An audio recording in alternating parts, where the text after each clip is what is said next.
How to clean your washer door seal. Wear safety gloves and safety glasses. In 1 gallon of water, dilute 3/4 cup of chlorine bleach.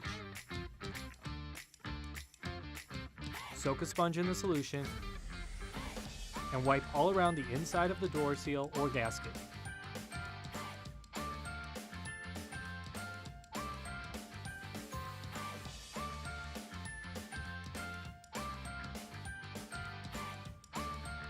Using a towel, dry the excess moisture inside the seal.